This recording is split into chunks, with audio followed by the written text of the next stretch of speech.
Yeah, surprised to see. Surprised that she wasn't here. Yeah. Okay, so we are starting our public hearing for the afternoon of June 17th here in Newport. We do have some folks who are going to participate online. As well, again, our board member who is not present in the building is participating being online, and he's on a different part of the platform, so you won't see his DM. I'm going to start by calling a couple names of folks that are in the room. Then I'm going to call two people that I know are online, and then we'll go back to who's in the room. Remember that you are speaking to us. We generally will not interact with you except to maybe ask a clarifying question if you say something that we really want to have clarified. We're going to have 3 minutes to speak. Jennifer's just going to run a time clock. Jennifer, does it do red, yellow, green, or green, yellow, red? Green, yellow, red. Okay, so it'll be, if it starts to turn yellow or beeps red, wrap up what you're saying so we can go on to the next person. And we're going to start with Scott Ammerman. You want to sit here?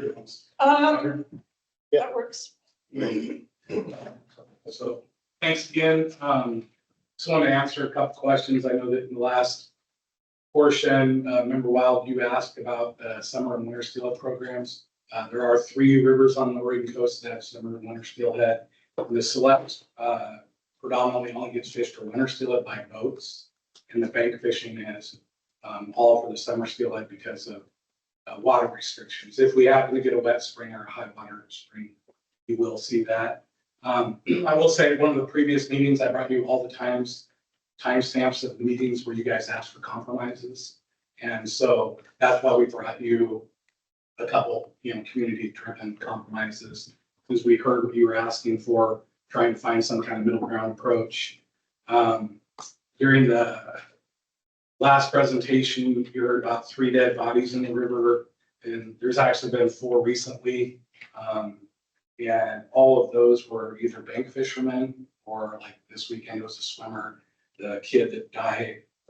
We had a tribal member that went in off the bank fishing, and we had a car that went off the boat ramp at Old Mill that somebody fishing accidentally drove off the ramp. But we haven't had any from people actually fishing in boats and that kind of stuff. You were presented some data that showed that during the peak of our season, the most crowded time of our season, they had 62 boats in 26 days. That's 6.2 boats per day. And that's from daylight to dark. If you come down to the lower river and see it in September, I will submit some videos. I personally counted 217 boats in a mile and a quarter of the lower Siletz. So when we say it's not crowded, we are saying 6 boats a day. You can come up and fish. You can come up and look at Tillamook.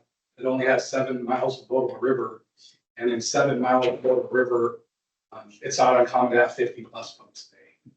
So we have much bigger things. And I wanted to clarify, you guys asked if motor restrictions were put in place, whether I'd quit Siletz anglers or that kind of thing, what I would continue. And the problem is if you guys remove motors, you basically are effectively removing me from the river, because as people have talked about, I have had 2 wrist surgeries. I have 3 permanent screws, so I can run a motor with my left hand, fish and do operations, but I can row for 5 minutes a day, or I could row for 1 day, but I've never been able to row for 6 or 7 days in a row, or 5 or 6 days.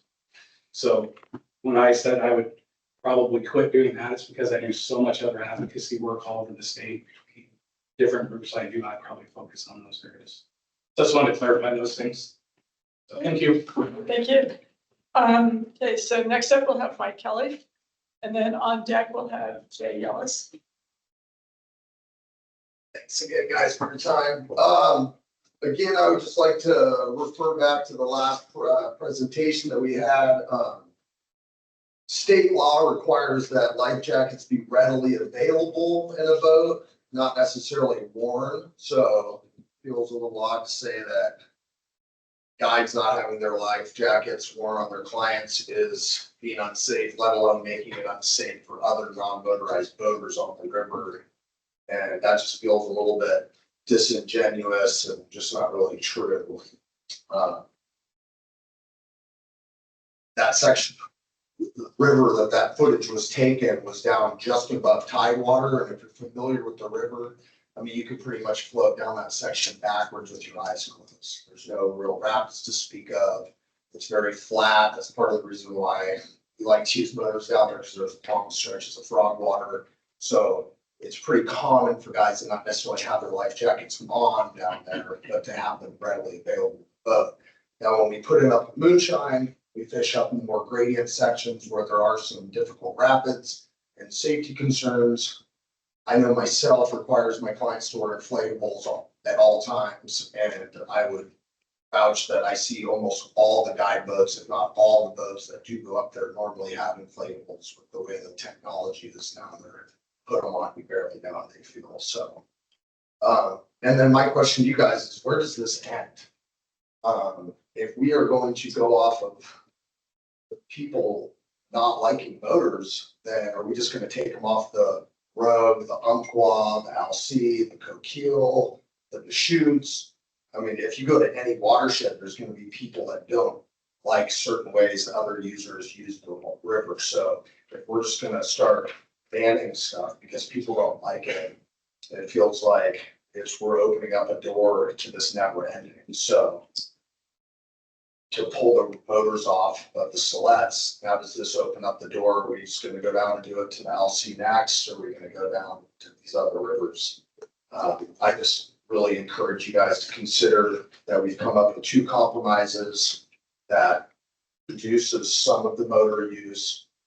It still allows the motor users that are currently using the river to have that access to the river. And then, like I said earlier as well, is if you can ban the big motors, leave open the 15 horsepower and up. If that doesn't work in a couple of years or whatever, we can revisit this. But if you take it away completely, it'll never change again. So, you guys don't ever take stuff away and then give it back. So it just seems like going from all to none just seems like a pretty big drastic step. Thanks, guys. Appreciate your time. Thank you. So after Jay, we're gonna go to some of the folks that are online. Great, yeah, Jay Yell, I'm a recreational angler, and I've been a member of the Rules Advisory Committee since last July. And I just wanted to start by, you guys have heard tons of details. I just want to zoom out for a minute and kind of look at a broad overview of what is going on here. And we've got a situation where as many as 81% of the river users enjoy using motors on their boats, the vast majority. And we have a very small but very vocal minority that's very much anti-fishing guide that's in favor of doing away with all motors above Morgan Park. And that's kind of sets the stage. And then we had 5 Rules Advisory Committee meetings since last July, very beneficial, seemingly beneficial, and a lot of good back and forth, a lot of good testimony from both sides. And yet the staff recommendation to me that came out of that was just preposterous. One ruling 100% in favor of the small minority that wanted to ban all motors, and voting 0% in favor of the vast majority that wanted to use motors. And that, to me, that's further evidenced by the fact that the staff recommendation was not ADA compliant. Reason is because of the Ojala boat slide. That we would require disabled or handicapped or elderly people to row 11 miles of river if they can't use the Ojala boat slide. So that's like asking an elderly or disabled person to row a boat from here to Depot Bay. It's just preposterous. That's not ADA compliant. And you guys saw that, and it's old news with the staff recommendation, but you saw that, you recognized it, and you threw it out, and you went with the other option. But I just wanted to state that again, that my hope for today is that you'll just throw out the staff recommendation, start all over fresh today, listen to all this great testimony from both sides, and come up with a reasonable and fair conclusion and decision to the petition. The decision for change should be minor and reflect the fact that the majority of the users want to use motors on the river. And as far as where I'm at, I agree with the Siletz anglers. Association position and their recommendations. Thank you. Thank you. So we're going to go to an online participant, Bob Spellbrink.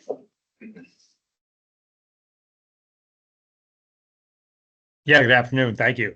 My name's Bob Spellbrink, Siletz, Oregon.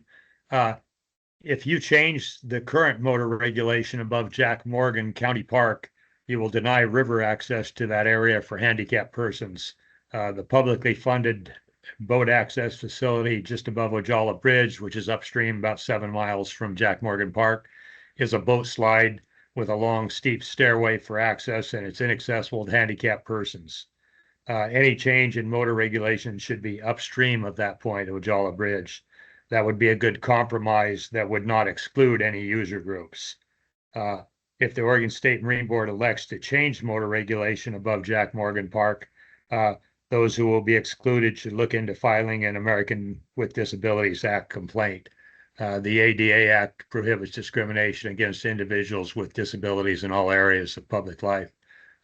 Also, and since it was brought into question earlier today, I would encourage the Oregon State Marine Board to examine the safety record of the Siletz River Guides. I think you will find they have a history of very safe operations.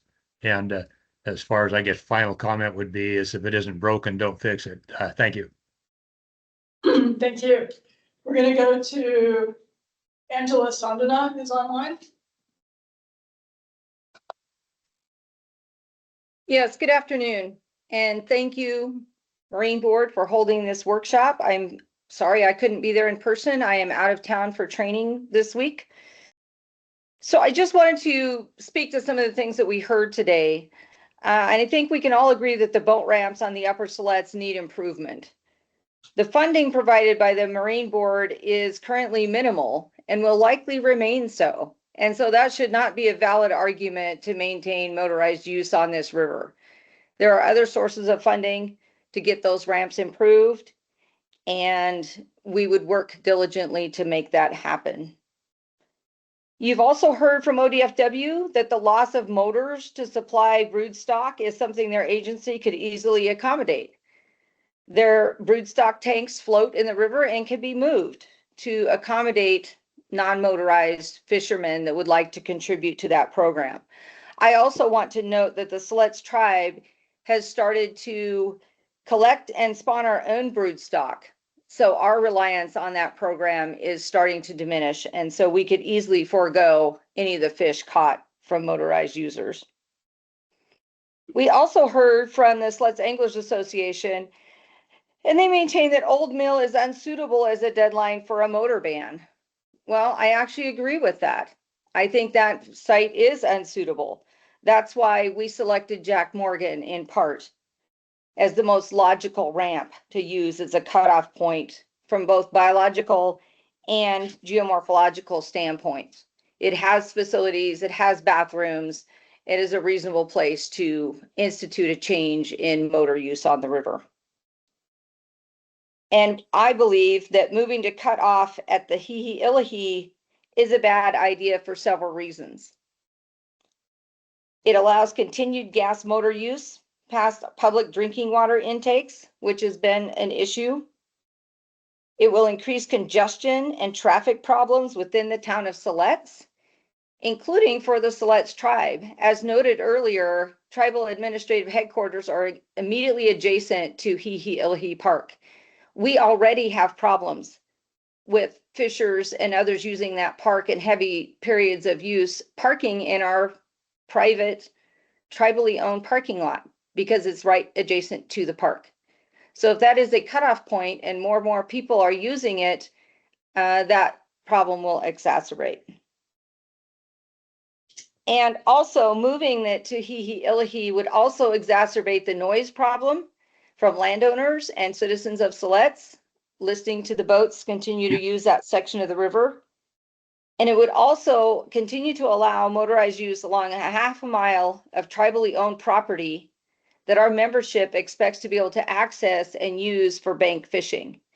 And we've heard repeatedly the conflicts that motorized use has caused for bank fishermen along the Siletz. And so in that from that perspective, moving that to he, Ilhi is another reason that the tribe would not support that alternative. It is not a compromise. Thank you, Angela. Your 3 minutes is over. Do you have one final closing comment? Yes, I do. So, you know, the last meeting, the staff recommendation was to support the petition as filed. And yet, at the last board meeting from staff, we heard that there'd been new information that caused them to change that recommendation to this compromise that cut it off at Old Mill. And yet we've never heard what that information was. There's never been a logical explanation for why that decision was made. And I believe in the spirit of transparency that the public should have a right to know that, because it doesn't make sense to us. Staff laid out a very logical, reasoned argument to support the petition. And so I would just like to hear more information about that. So thank you. Thank you. Next up, we're gonna do Logan Ellis, followed by Cam Ellis.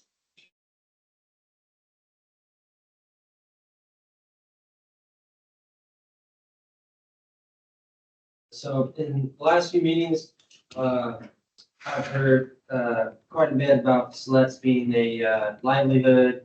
People who live on the river, grew up there, and while that is totally true, it's not to discredit us that work on the river. I work on the river for more than 6 months a year, and that's to make a living. I care about it just as much as anyone and try to help as much as I can there.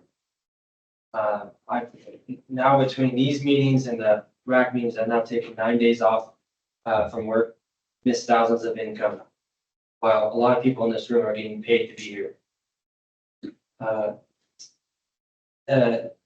few of the compromises that the SA came up with, one of them being the electric motors above Ilhi, that solves all the problems for pollution and noise and erosion as well. Safety, the safety issues that were described earlier are just issues. There are no actual incidents recorded. Like mentioned before, life jackets are not a law to be worn. They just have to be accessible. And like Mike mentioned, we all take pride in wearing life jackets up high in the river where the big rapids are versus lower in the river. And then fall season, when most of the people are there, only happens for a couple weeks, like described, 25 days, 26 days. And that's the lower river below Ilhi. Versus the winter season spread out over 4 months, and that's the entire river from Moonshine to Oregon. And so looking at that season would be more of an actual scope of what's going on. And then the last thing I got is just we all try to work together and making the river a better place for everyone. And it just seems like we're creating a divide right now, and that's not what we're hoping for. Thank you. Thank you.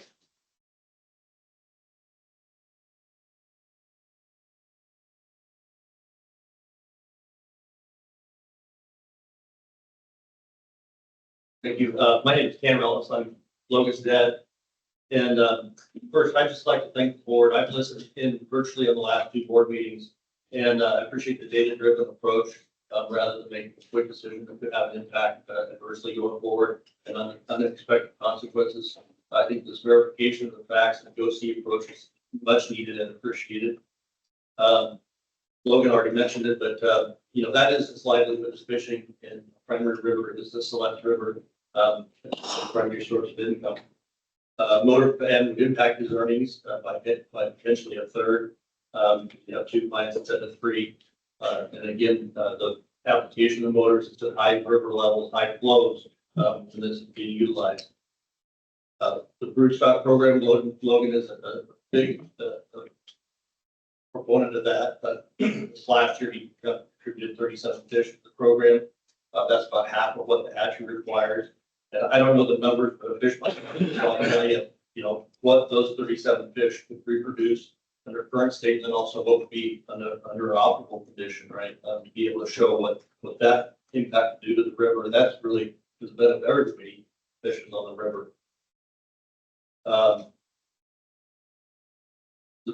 With no motors registration fees, gas taxes could be reduced. In fact, program improvements, mill, I heard as well, needs some work done on that. It's in poor condition, accessibility for general public is not good. And then I agree with SA's recommendation, the deadline for diligence. Further on safety, I heard Mr. Kelly talk about life jackets. I heard part of what was discussed earlier about safety, and I looked up quickly and advise you to do the same as far as data driven approach on the tethered kill switches. What I found is really quick on an internet search, which you can call it, say it's coming up from the internet, so it's real or not. Do some research on that, because what I saw that it's not required if your boat is not on a plane. It actually says that moving upstream at slow displacement speed between 5 and 15 horsepower kickers generally is not required since the boat is not on a plane. So just some information there to do some data research on. So with that, I'd like to thank you for your time and consideration. Both the resolution may limit sizing motors, but not restrictions placed on certain parts of the river.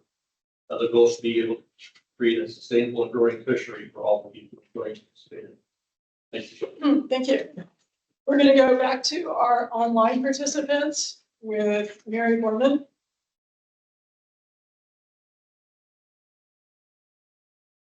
Mary, are you there?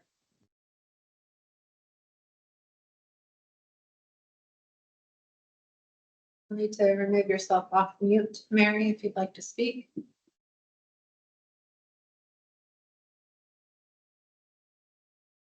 Okay, moving along. How about Alan Gillette? It appears Alan has left the meeting. Okay. Somebody here is DMG.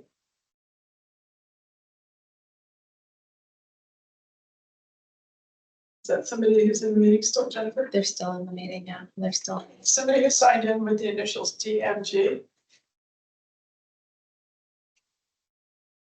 Okay, go ahead.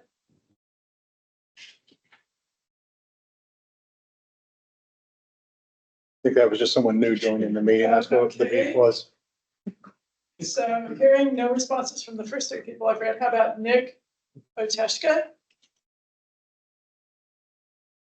That person there? Hello. Yes, I'm Hi. here. All right. Hi. Wish I could be there in person. My name is Nick Opteshka. Thank you for your time, opportunity to voice my stance pertaining to the petition to ban or restrict motorized boats above Jack Morgan Park. I'm opposed to this ban. I have yet to see or hear any compelling evidence showing that there is a problem. I'm a homeowner of approximately 2.5 acres on the Siletz River with approximately 150 yards of popular riverfront access. I live on one of the more popular stretches that commonly gets fished by motorized boats. I have fished the Siletz River for 29 years, of which I have fished out of a drift boat for 27, most of which using a small motor. Out of all of the topics that have been discussed, I thought it would probably be most relevant to just pick one. And I wanted to focus my observations on pertaining to bank erosion. You know, living on the river, observing all of the fishermen, how they're fishing, motors, no motors, wakes, no wakes, and high water events. You know, there have been motorized boats fishing adjacent to my property for 30 plus years because the entirety of my time on the river, there were fishermen using motors. I've yet to see signs of erosion caused by wakes along my river access.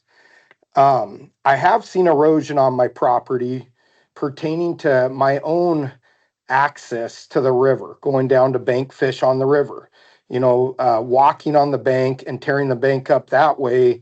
And then ultimately higher up than the functional fishing height and ultimately the high water events thereafter eroding that portion of my property. And that's out of the entirety of my property is the only area of erosion. Again, it's up above the fishing height that you would be in a boat. It's caused by high water, from my observations on my property.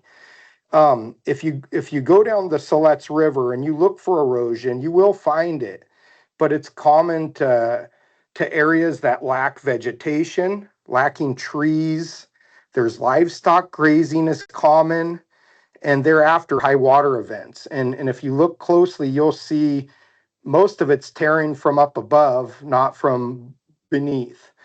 Um, I felt that this topic is relevant. You know, I observed the petitioner's video, and they highlighted wakes as part of their video. And I just certainly didn't want the wrong message to be portrayed that those wakes are causing significant damage to the river. You know, the forces of nature far outweigh what happens by fishermen and the use of a small motor. That's really the only topic I wanted to discuss today, and I appreciate your time. Thank you. Thank you. We're gonna go back to folks in the room, and we're gonna do Stan from Let's Tribe, you're up, and on deck is Jerome Freeman. You okay, by Stan? Sure. Okay. I just want to rebut a few of the comments from earlier today and highlight a few things. So personally, I'm not clear why we're engaging in conversation about brood stock and hatchery success and failures. It's been our impression through all these past meetings that Oregon State Marine Board has pushed back on your purview, your mandate, what you want, what your interests are, biological factors, and who should have some weighting on those. Angler cut and the angler cut broodstock program. I think it's a great program with great intent. We are very interested in that program. As we have increased our hatchery rearing numbers, more recently, we started to work on collecting our own broodstock this year and partnering with ODFW. We were pretty excited about the idea of using tribal members to collect broodstock on the river. Spent some more time with the LC hatchery manager, the gentleman who's responsible for dealing with broodstock. And what we were told is that's a great idea. Folks get really excited about it, but the reality is we, the hatcherymen, do not like to use those fish. And the main problem is that the fish that are chosen by the anglers are not the ones that survive the longest when being held and that can be used for broodstock. Those are his words. So I would encourage you all, if you're gonna put weight on that or spend some more time with it, talk to ODFW hatchery managers. Your ODFW rep that was here today suggested otherwise with that program. So again, we at the tribes believe that's a great program. We would love to use that kind of program for our future work and we're expanding operations. I can't say enough how important it is for you all to depend on data and firsthand information when considering claims of funds spent to date and those offered but not accepted. So this is specific to a lot of the conversation from SAA relative to their funding programs. They do a great job on raising funds. They've offered us funds in the past, but I think we need a little transparency or clarity there. I would encourage you to reach out to the city of Siletz, have a government-to-government conversation about how they work with the SAA, what funds have been transferred, the same for the county, what funds have been offered. And then I would also encourage you, and I would encourage SAA to provide their annual financials, just so we all understand what's available there. And again, this is everybody should be as transparent as possible. I would also, actually, I think that's it. That's my comments. All right, thank you. Next up, Jerome Freeman.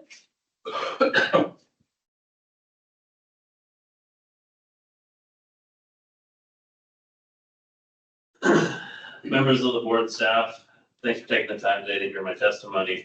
My name is Jerome Freeman. I'm a recreational fisherman, a member of the general river community, invested in the long-term success of the Siletz River.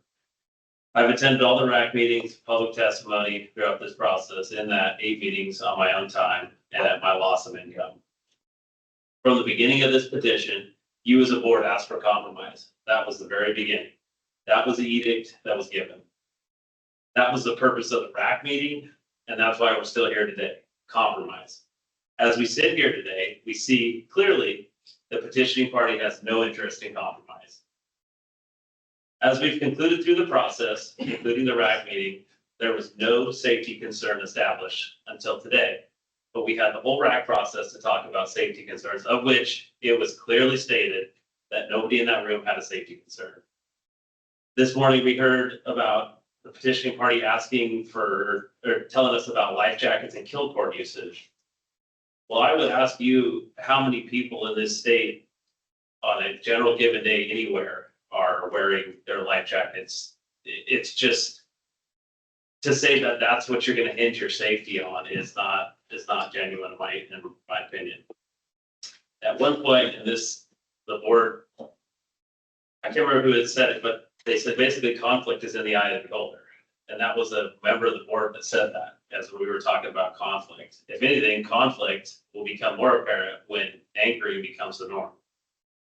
In the period, or in this morning, we also heard about the videos taken by the party, the petitioning party, which equates to 6.2 boats per day in this watershed system. Is that really conflict in your opinion? Motor usage, basically, just like to remind, is basically limited to 6 days or 6 months out of the year on this river. The Siletz Angler Association has provided you 2 very fair, balanced compromises that I feel meet your expectation from the beginning.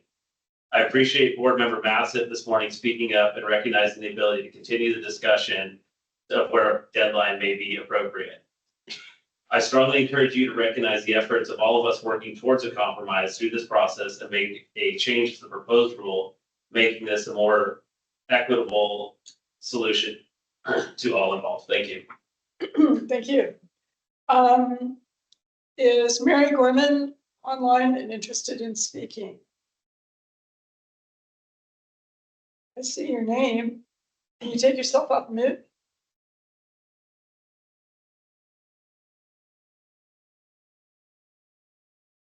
Okay, back to folks in the room. Grant Shealy.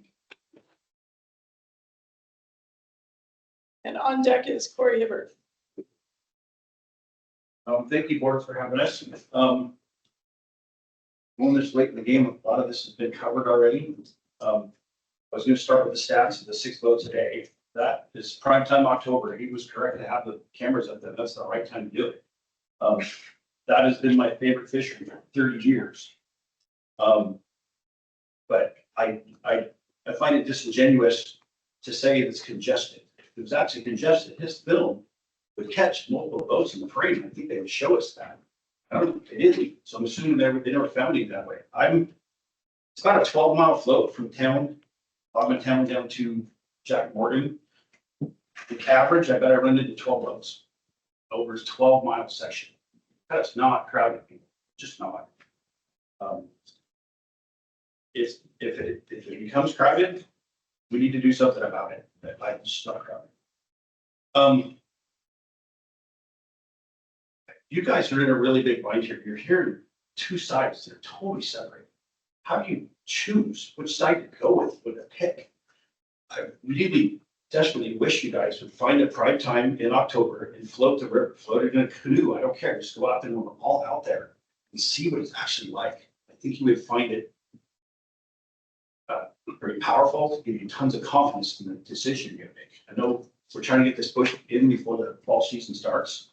But if there's any reason to delay it, it's because so you guys can actually see it yourselves and make a decision that way. Thank you. Corey?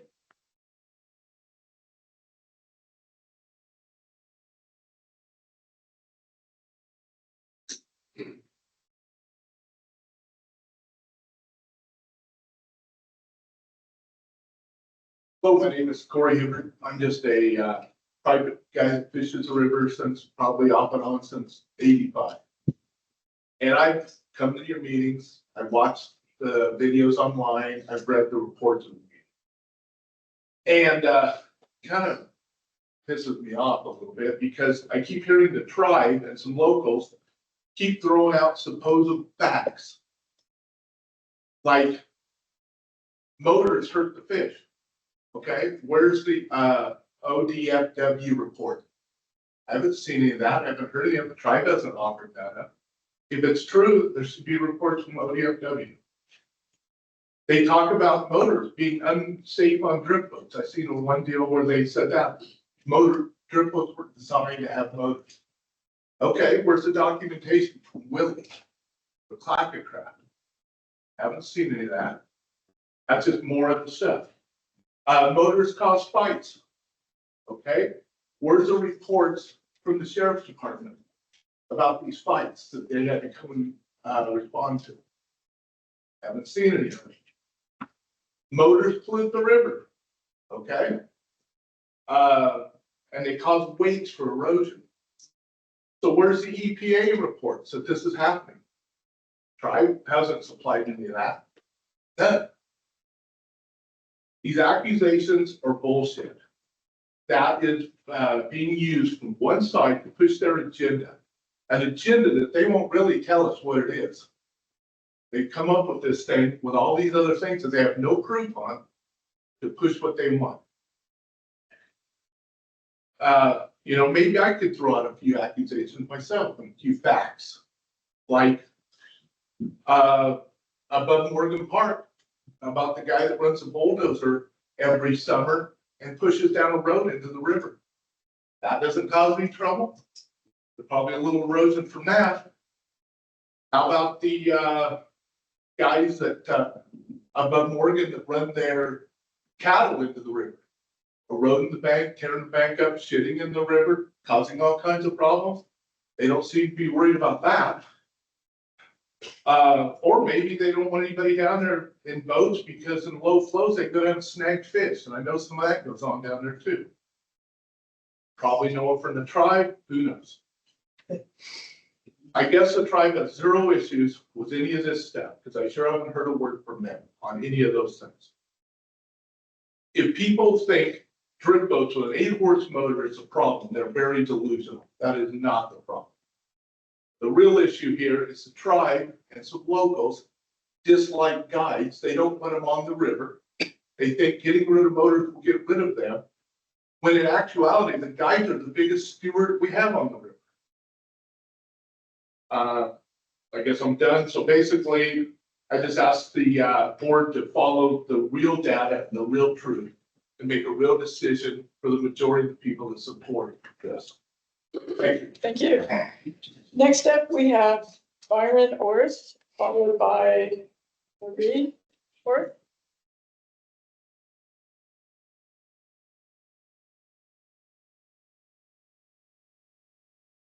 All right, I'm gonna start by saying that I'm not a guide. I'm just a fisherman and a dad who enjoys going fishing on the Siletz with his kids. And the motors allow me to get a little more quality time out there with my young children who are learning to fish. They're not the most efficient, they're not the fastest at stuff, but they want to be out there and they want to have a good time. Motors help us maybe go back up again, maybe slow up a little bit so everybody has the time it takes to fish.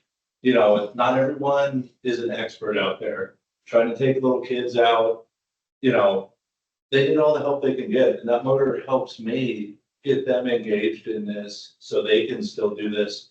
Maybe they want to do it their whole life, but I want them to have a positive experience. And another thing too that doesn't help with positive experience is the harassment by non-motor users, landowners, people at boat ramps, harassing you because there's a motor on the back of your boat. Had some pretty uncomfortable times with my young children due to that. They don't deserve to see any of that. They don't understand why that's even happening. But I know we don't go up to people without motors and yell at them and question what they're doing out there on a public river, but that's happened countless times to myself. And you would think maybe if it's just me or some friends or whatever, older people, yeah, maybe they feel like that's what they need to do, but to come up when there's children in the boat, that's pretty disgusting, really. Kind of ruins the day and trying to explain to people why that's going on. Just really don't want one user group to tell me or my family or friends how we get to enjoy the river. I'm not telling them to put a motor on. I don't need to be told to take one off. I shouldn't be told where I'm allowed to use one based on feelings or a parking lot getting parked in. Could have been a boat without a motor that parked in a private parking lot. I don't know. I don't think anybody knows really. But really, at the end of the day, I don't feel there should be any ban on the motors or a deadline compromise. I think the rule needs to stand as it is now. If it was really about compromise, then electric motors wouldn't be an issue, but I don't think that's the real issue. So, thank you. Thank you. Marie or? Maury, okay.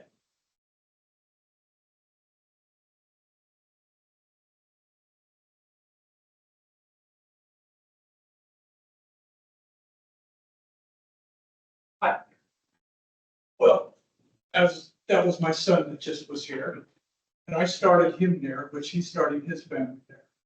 Okay, in Vancouver. I've been on this river for 30+ years. Bring these kids up. I would just hope, and I've really never seen any issues. I bet you I go over that Siletz probably on an average 2 to 3 times a week. Go fishing.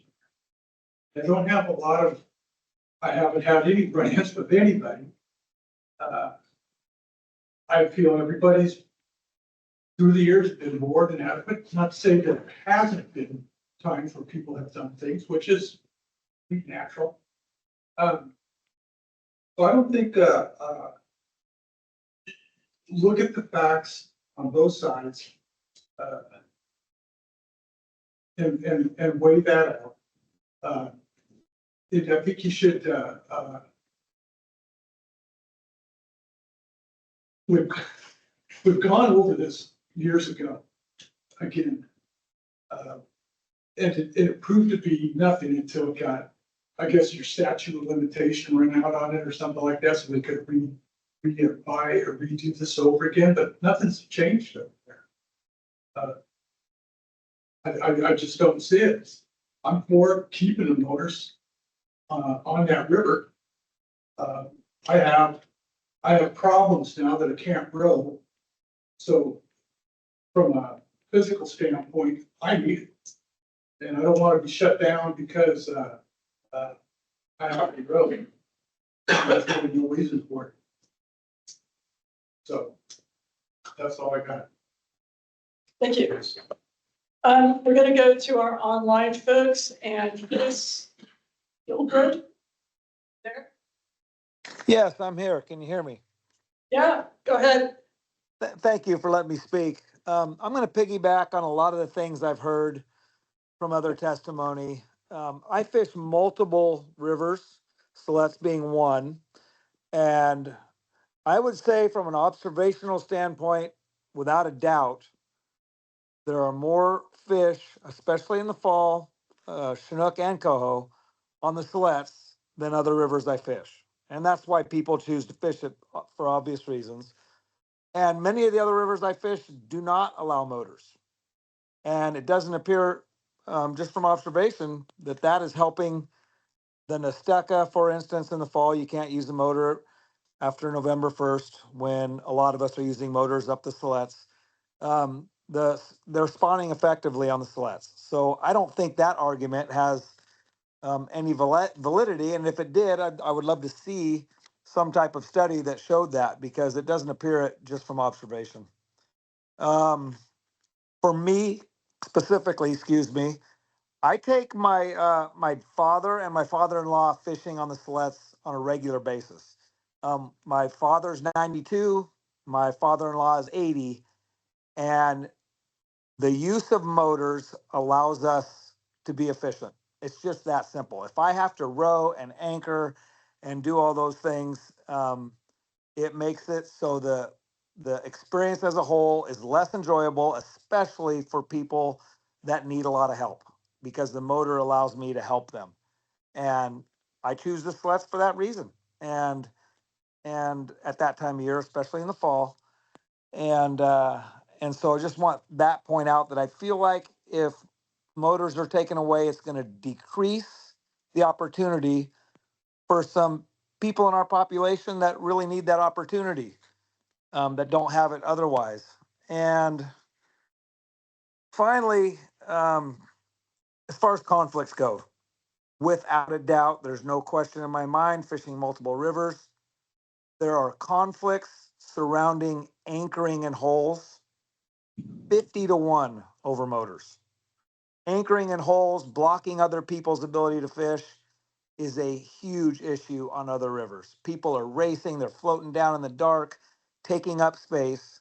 And on the Siletz, people get to take turns because they have a motor. So you go through and you go back up and other people go through and people share. And the camaraderie is awesome. And I can say this literally, I've never witnessed or been a part of a conflict on the Siletz River that had any regards to motors. And with that, I'll leave it to the next person and add finally that I concur with what all the speakers I've heard say. It's all accurate information from my observation. Thanks. Great, thank you. So Albert Lane the fourth, followed by Dylan Gorman. Phil, you have another sheet? What, did you speak to me? I was- Getting another sign up sheet I from the got back. the last of in the list. It's good to be here. It's been a long process and I've learned a lot and heard from a lot of folks.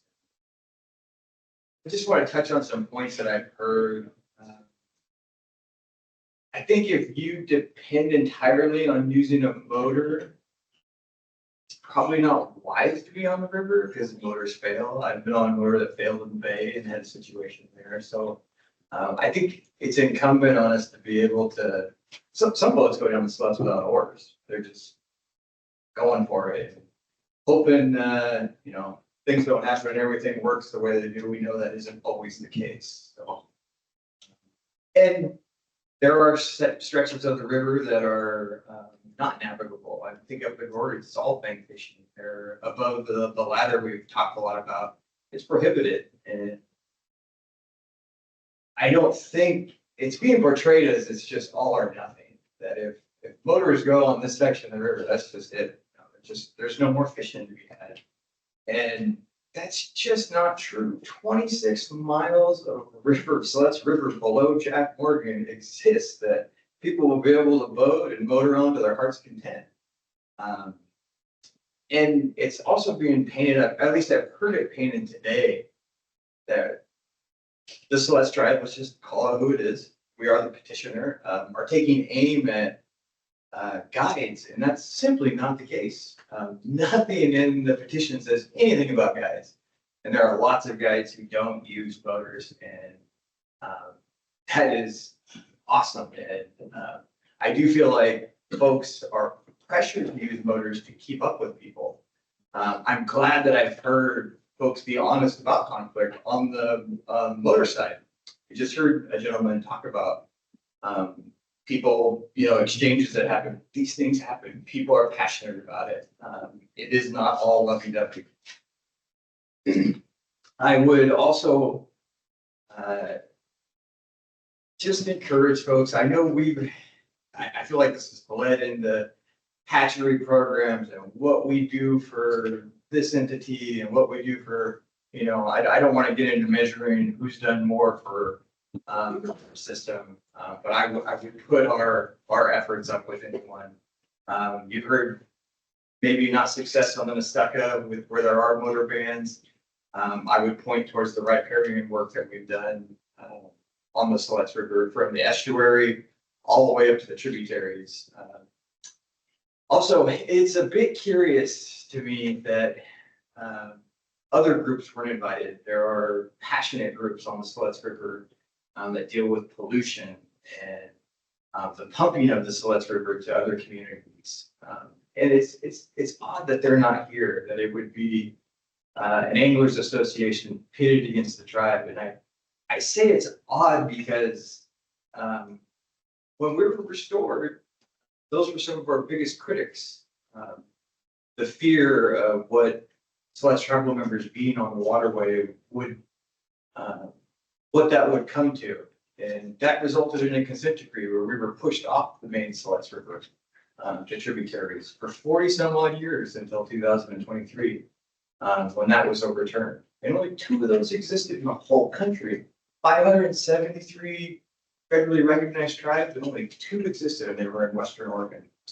And yeah, it's just it's a curious thing. Thank you. Thank you. Dylan?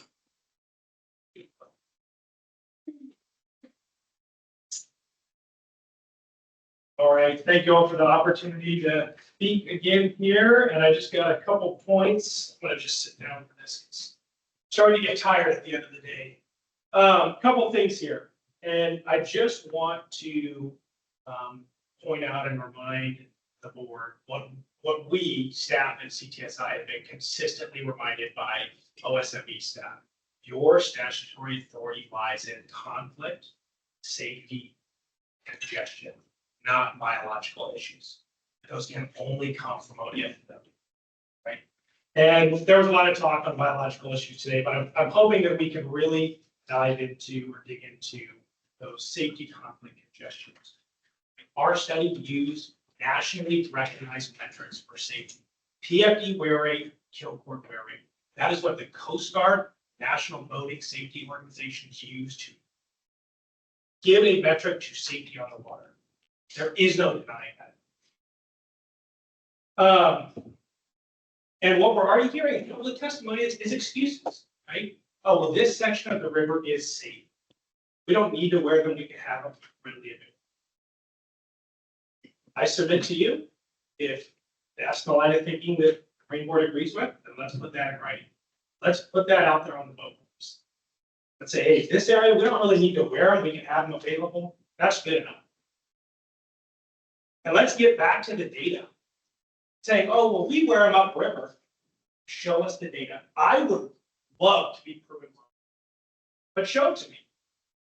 Seriously. You asked for data, we provided. And that's what it showed. The nationally recognized statistics are the lowest among the largest user group that uses published. Right, a couple other things. Again, data. Public testimony saying other rivers are less crowded, there's less boats. Show me. There's no data that shows. One other thing here, go back, look at our study. We look at occupants. Most guides fished, we observed 1 to 2 anglers during that observation window. I think that it was unfair to change that last economic analysis. I have not seen submission of any financial records from any guide that would document that he would lose income. Show it to me. I'd love to be proven wrong. Show me it. Show me your financial numbers where you're going to lose that money. Submit it to public records. All right, that's all I got. Thank you. Pat Weidman? Good afternoon, thanks for the opportunity. The disadvantage of going so low on the list is most of my talking points have already been covered. I've been fishing the Siletz for 30 some years, and I can honestly say that I have never experienced any kind of safety confrontation or anything on that river. I fished in my boat, I fished in friend's boat, I fished in guide boats. Never seen it. So nor have I seen the data that maybe exist. I've only been at one of the other meetings, but so maybe I'm not aware of any data that's showing that there's huge safety concerns about conflict on the river. I've never witnessed it, so unsure about that. When I originally heard about this proposal, and I looked through all the options, I thought, well, I can kind of see where people are coming from. I haven't really seen any of the data that supports some of the things they're claiming, but I think maybe the worst case scenario is there's going to be a compromise. So yeah, I was shocked to see that it went no compromise and to a total ban. That didn't make sense to me. In terms of wakes from the motors, a drift boat with an 8 or a 9.9 motor and backup string. I've never witnessed a wake that's gonna disturb anything on the bank. So it makes me, when I hear some of those concerns, it makes me wonder if maybe this isn't about motors. Maybe it's about something else. Maybe it's about trying to get the river less crowded. I don't know. But to go from what was proposed, all the options available, to where I'm reading now for a total ban, it just doesn't make sense to me. And in terms of I know you don't necessarily talk about the biological piece of it, but I have been able to be a part of contributing to the broodstock program, and those tanks and the pumps and the water in those keep those fish healthy and safe until they can get to a holding tank. They're not like it's like having another person with a boat. My fear would be is that if we take away motors, then I don't know how many people would continue to take that extra weight on if they're gonna have to run. So yeah, just kind of makes me wonder what it's really all about. And last thing, just related to a comment that was made earlier, was I don't think banning motors or leaving the motors, it's not like you can take something away, and if you don't take it away, it's gonna add to the congestion of the town and make parking worse. How can it get worse if it stays the same? I mean, to say that if we leave the motors, the parking is gonna get worse and the noise is gonna get worse and the pollution is gonna get worse, that doesn't make any sense at all. So I didn't understand that line of thought. So thank you for the time. Hopefully you make a thoughtful and well-informed decision moving forward to support everybody. Thank you. Thank you. Okay, next up, John L. Sullivan, followed by John T. Sullivan. Thank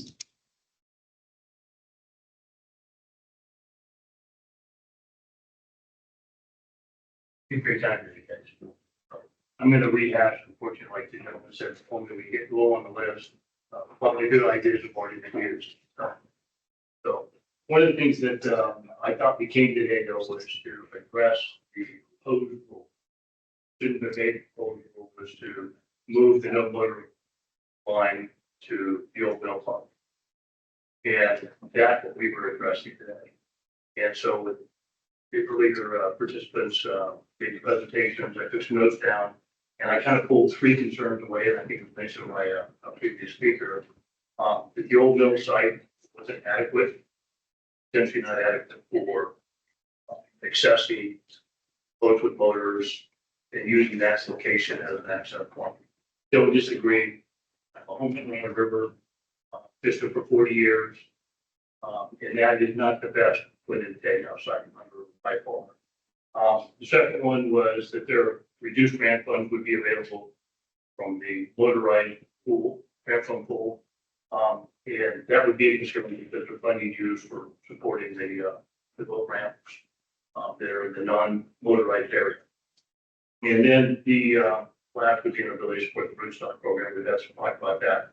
I think just to rehash the two options here. I look at this as you get the old mill site fixed, so it is adequate, so it supports the rule that you're proposing, or you move back down to the tribe's original petition, which is Jack Morgan Park, and that's more than adequate to address the concerns with the interest neighbors of the funds.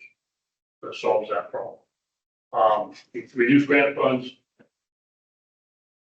The funds that are being currently utilized on the river is actually fairly small compared to what's necessary to make some of the repairs and changes need to be made.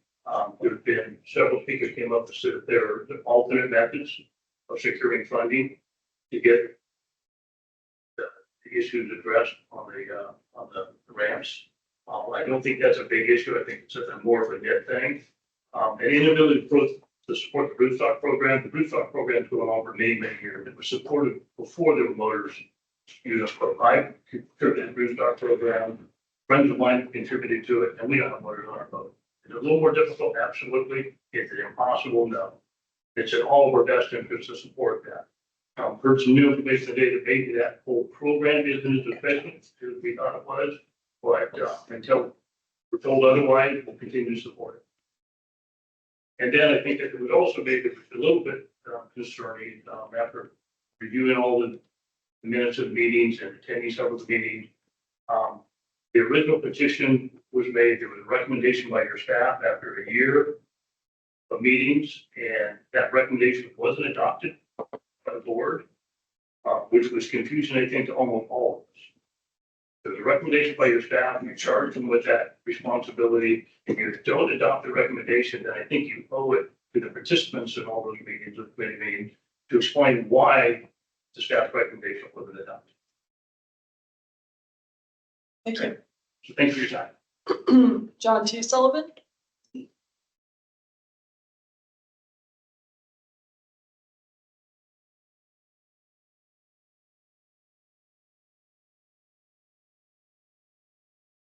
This will probably be the last time I address any form of nature.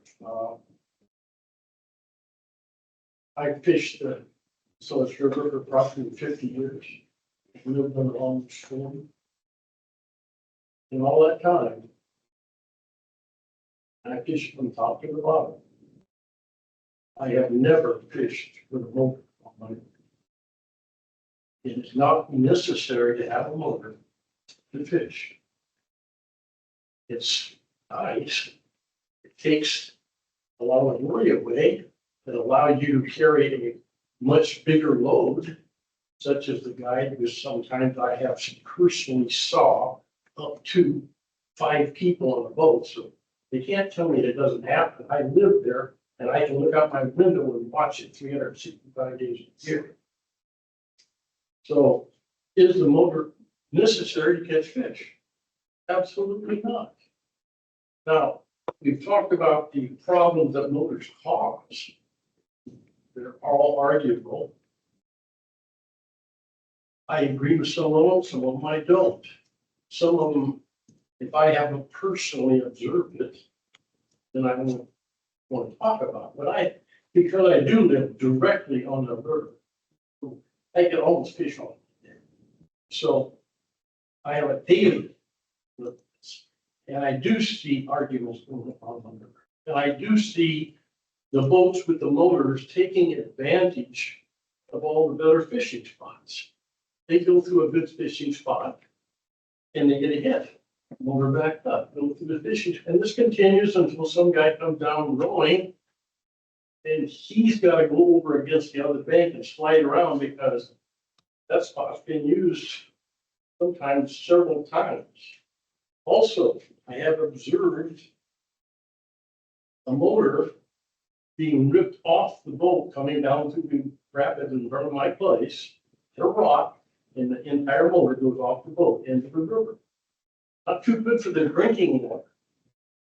If you look at the signage on the Siletz River, I am one of the primary persons responsible for that signage. If you look and see who it's signed by, it's signed by the leadership of the town of Siletz, Toledo, Newport, and Confederated Tribes. That was put there to try to remove motors above the water intakes. Do I need that? No, I have a well. But communities need that. And apparently the leaders in these communities must have agreed, or they couldn't have signed the paper that allowed us to put the signage up. Yes, I'm good. Thank you. Thank you. We're gonna go online to Gary Whetstone. Gary, are you there? Hello, can you hear me or see me? Both, yeah. Okay. Hi, my name is Gary Whetstone. I was raised in Siletz and have lived most of my life in the Siletz community. Used the Siletz River for recreation for as long as I can remember. I floated the river in inner tubes and rafts. That was probably the first use I had when I was a small child. And a lot of the time it would be, I grew up down the street from some of the people you've heard speak today, probably the Alfred Lane, Buddy and Bud Lane. They would let me use their stairs to go down the river. And then when I was old enough to start using a motor on a boat, I started using a motor on a drift boat. I've used kayaks, canoes, paddle boards, anything that floats we used in the river. In the fall and the winter months when we used drift boats with motors, I don't recall seeing the other user groups, the kayaks, and there's a very few that float the river in high water. You could find them on YouTube. It's kind of pretty neat. But you don't see them in the winter months. Mostly that's in the warmer, so flows. So that's some kind of conflict for those different user groups. I do see unmotorized drift boats when I go in the wintertime, but just not the other groups. I oppose a motor restriction on the Siletz River, how it's proposed. I'm open to compromise though, and I think a 15 horsepower restriction above Jack Morgan is fair for all. And the next compromise I would support would maybe be a 15 horsepower deadline, moving it to Illahee. So it's easier boat ramp to use for the people that aren't as able, or it's a safer boat ramp. And then after that's not something that, 15 horsepower to Illahee, and then maybe electric motors above Illahee for the remaining floatable river up there. And I was late to the meeting and I'm not sure what was spoken about, life jackets or not wearing their life jackets. But I know that we're all required to have life jackets available. And if it's an inflatable and you don't have any others, yeah, you're supposed to wear it. But most everybody has life jackets available in their boats. Yeah, and that's a requirement. So it sounds like, do they think that the requirement for the state is inadequate and everybody should wear life jackets the whole time they're on a boat? I didn't hear that first part of the meeting, so I'm not sure, but that's just something that I was wondering. I think that's all I have. Thank you. Thank you. Going back to folks in the room. Vince, I'm not even gonna try to pronounce your last name. I'm Vince Master Pietro, and I've got, about a quarter mile of frontage on the Siletz. And I was impressed especially with Angela's articulation of the tribe's view and her rationale for why Jack Morgan should be the deadline in their opinion. Similarly, there has been discussion about, and I thought there was compromise reached around using Old Mill. And I understand, I was just recently at Old Mill. I understand that ramp is in sorry shape. But all that said, I have heard that the Guide Association, and thank you guys for what you do for the river, and the tribe both imply that they would be willing to invest in making that an appropriate location. And whether it's Jack Morgan or I don't see it being E, to be honest, because that does address the valid concerns of the city folk of Siletz itself, and which Angela did well describing. But should a compromise be reached, and I think everybody in the room hopes that that comes shortly for a decision. If it can't be Old Mill, maybe right now it'd be Jack Morgan, but ultimately Old Mill with the appropriate level of investment for all the reasons given by both parties. But that at least keeps voters below the intakes and shows sensitivity to the various communities that take water off this list. I think I'll leave it there. Thank you. Thank you. Brendan Larrabee. I'm just gonna sit here because I wasn't sure if I was even gonna speak or I don't know, I thought maybe my voice would shake or quiver a little bit. Speaking in this kind of situation for the first time. I'm a tribal member, grew up in Siletz. don't work for the tribe, took annual leave to be here. Sit on the Mid-Coast Watershed Council Board, chairman of the land trust. So devote quite a bit of my free time to caring for the land. And I can't speak for my tribe as a government, but you know, hearing you guys ask like what it's really about, for me, it's just about the health of the river. In everything that lives in it, not just salmon, steelhead, but crawdads, river mussels, you know, everything. I also don't believe that boat motors are the one issue that's impacting the Siletz River, you know, I'm not delusional. But it is a step that like we can try for now, you know. Maybe y'all can get on the same page with the tribe later and we can address some of the bigger issues impacting our rivers and our fish. You know, don't want to take away your guys' livelihood, but I know a lot of community members in Siletz feel like that's our livelihood. You know, we eat out of the Siletz and we drink out of the Siletz. I shower in the Siletz.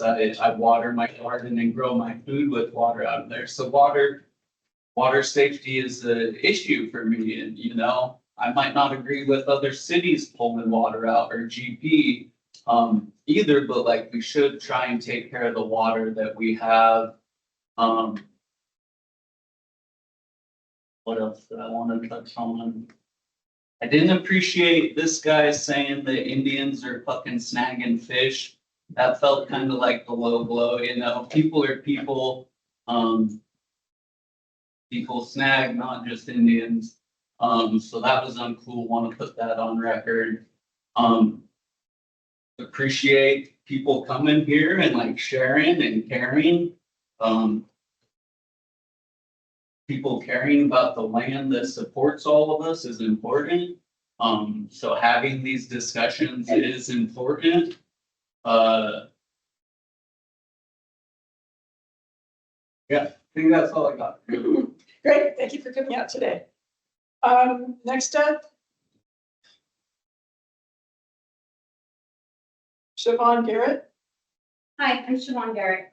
I just wanted to touch on kind of what Buddy brought up about, you know, if you have medical issues and you're not able to row and you can only row for 5 minutes. I would like clarification regarding the safety procedures for commercial guides operating motorized boats. In the event of a motor failure or other mechanical issues, are guides required to demonstrate the ability to safely row or maneuver their vessels without motor assistance? If not, has consideration been given to or requiring the capability as a precautionary measure to help ensure the safety of passengers and of the river users? Yeah. Thank you. And the last person I have on the list is Matt Paulson.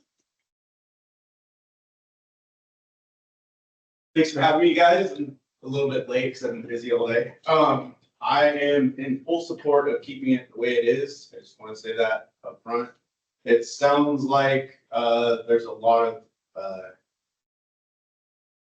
conflicting ideas with this whole thing. You know, in the valley, all of our water comes from like the highest recreated lakes, Detroit Lake, you know, Foster, stuff like that. So I don't think water quality is a thing with the motors. I don't think it's even an issue. As far as conflict, there's no conflict that I see. I've fished the Siletz River for 30 years. Started fishing it when I was 16, old enough to drive. Started using a boat on it, you know, 20 plus years ago. And we all work together. We all get along, like, you know, help each other out. I believe that the Siletz River is a big enough river that it comes down to a safety issue to not have motors on the river. I've helped people out that swamp their boats, miss the ramps. The ramps are not very friendly for non-motorized boats. There's not enough room to pull over and park if you choose to oar your boat and not run a motor. Very limited parking at Illahee and Morgan. Twin Bridges, there's enough of a back eddy. Old Mill, there's enough it's slow enough you can anchor and stuff like that. I don't see the conflict. I don't see the need for change. I don't see, these issues. When it comes to safety, as far as, life jackets and stuff, that's down to the person. That's down to the individual. We all have a set of rules to follow as guides and stuff like that. We have to supply life jackets. A lot of us have inflatables. We encourage wearing them. It's down to the individual. So that's my thought there. And I think that we need to leave it the way it is. We just have opportunities taken away, taken away, taken away. I suffered a back injury January. It allowed me to work. I couldn't put in a full day of rowing. And, I could still row. I get myself out of a situation. My motor dies, we can do whatever we gotta do, but it helped me out, And I live on the North St. Anne where there's 0 motor rules for the entirety of the river. We run jet boats, we do all this stuff. Same, if not less, CFS a lot of the year than the Siletz has. In the winter time when we're using our motors and in the fall. So, that river goes through the communities of Staten, Lyons, Jefferson, all that stuff. Never an issue there. But thank you for your time. Thank you. So Jennifer, do we have any more people who've signed up online? Bill, do we have any more people who've signed up? So that concludes the list of people who had signed up. Somebody else is on their way to make a comment. Do they have time? I'm gonna defer. If you want to put us at ease, Chair Jackson, or we can, I guess while we're on record. It's, so the way we messaged it, do you know how long they're gonna take? So the way we did this, are they on their way from? Yeah, we've messaged us to where we can go till 6 or when we know there's no more people coming type of thing. Okay. So if you put us at ease. We take a break until they get here and we'll resume at that point. Yeah. And that way, if anyone else joins us, Right.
Okay, so we are back in session for our public hearing. We have another person who would like to speak, Keith Gary. So we're going with a 3-minute speaking time. You can sit where you are. You can come up to the table. There are only 3 of us in the room right now. Our 4th board member is participating online, so he will be hearing your testimony as well. So whenever you're ready. Okay. First of all, my name is Keith Garrett. I'm a Siletz tribal member and a lifelong resident of Lincoln County. I am here in support of the motor ban on the Siletz River. I grew up on the Siletz River and have enjoyed it as not only a source of food for me and my family, but also as a place of beauty and tranquility. When I was younger, fish were abundant in the river and the opportunities to catch them were numerous. Back in those days, it was unheard of to see a motorized boat above tide water. Over the years, I have watched as fish numbers have decreased and fishing pressure has increased. The system as a whole, including the river itself, the fish population, access, including bank access and boat ramps, are overstressed. The system was not meant or designed for the amount of pressure it sees. With the increase in pressure comes conflict. I have personally been the victim of vandalism to my vehicle while it was parked at the Jack Morgan boat ramp by another fisherman. I have seen numerous verbal disputes between fishermen for a variety of reasons. These types of conflicts have increased exponentially over the years to the point where many local fishermen don't even attempt to fish the river anymore just to avoid the conflict. I spent 14 years in law enforcement and have responded to countless calls involving some degree of conflict. Through all of those calls, I learned that the best way to stop conflict from escalating is to stop it as early as possible. The conflicts on the Siletz River will continue to increase and escalate until either something tragic happens or something is done to prevent it from getting to that point.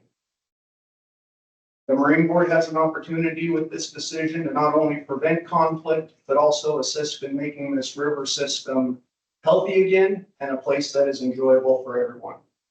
Thank you. Thank you. Thank you. So we don't have anybody else signed up to speak.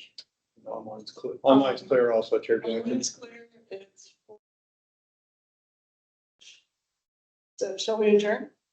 We haven't had anybody new sign up other than this gentleman, so shall we adjourn? Yeah, to be clear, we put it out there and how, in what form. We would keep it open until 6, or keep it open until the last speaker. I just want to get that on the record, clarify folks that's my business. Member Lambert, you just made Jennifer real nervous. She's worried she was gonna have to answer that question. Yes. She loves to talk on the, Jennifer, would you? No. So I when was we, kind of looking at her. Sorry. when we noticed that Member Lambert, we noticed it in such a way that it's okay to adjourn early if we believe there's no other people coming to testify. If we'd heard there was more folks or had some people have told us we're A-okay. It'd be a great time to remind folks we have online, whoever's listening. We do have public comment open through July 20th, and people can submit videos, written forms, interpretive dance, whatever, they can, anything they would like. So if somebody for some reason did miss an opportunity today, they have over a month to get that testimony in, and they can go on our website and find out how to do that. So certainly we want to hear from everybody that would like to provide testimony, but we are okay from a meeting rules to adjourn at this point if we believe no one else is coming. I just wanted to make sure everybody understood that. I know the SAA folks have gone and said, do you expect anybody else? Does the tribe expect anybody else from your side to be? Not that I'm aware of. Okay, then I think we are adjourned. Thank you. Thanks for coming in. All right, thank you.